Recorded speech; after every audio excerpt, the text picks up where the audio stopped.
আসসালামু আলাইকুম।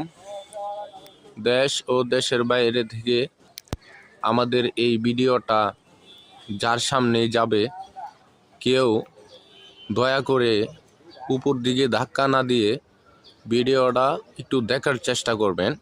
এখানে দেখছেন একটা কলার বাগান। এখানে এই যে লোকটা দাঁড়িয়ে আছে, এই লোকটা কিন্তু এই কলার বাগানটা এখানে লাগাইছে, ঠিক আছে।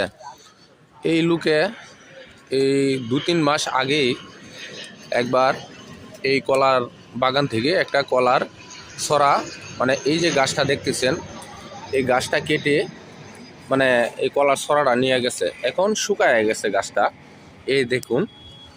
এখন এই গাছটা শুকানোর পরেও এই গাছটা থেকে আরেকটা থোর বের হয়েছে।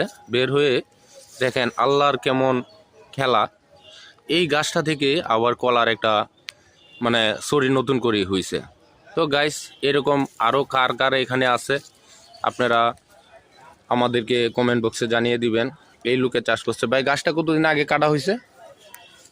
3 মাস 3.5 মাস কলার ছড়ি নিয়ে গেছি, তারপর তো এটা নষ্ট হয়ে গেল। মাঝখান থেকে ওই দেখেন পাতা নাই, কিছু নাই, একটা কলার ছড়ি বেরিয়েছে। এই যে মোচা আছে, কলাটা বলতে পারে নাই। এটা আল্লাহর নেয়ামত ভাই। এই যে কিছুই আস্তে আস্তে কলাগুলা বড় হইতেছে। আবার আপনারা দেখুন, আল্লাহ চাইলে সবই পারে। কি সুন্দর একটা কলার, অনেক বড় একটা মানে তোর হইতেছে। এই যে দেখুন, একদম এই যে কলা ভিতর থেকে বের হয়েছে গাছটা, পাতা নাই, কোনো আর এই যে উপরটা কিন্তু কেটে নেওয়া হয়েছে আরো 3 মাস 3.5 মাস আগেই। আচ্ছা, এই যে দেখুন গাছটি, আরো অনেকগুলা গাছ আছে এখানে, এটার পাশেই কিন্তু এই গাছটা। তো জানি না, এরকম আমি আর কোনোদিন দেখি নাই। আপনারা কেউ দেখছেন নাকি? কমেন্ট বক্সে অবশ্যই জানিয়ে দিবেন।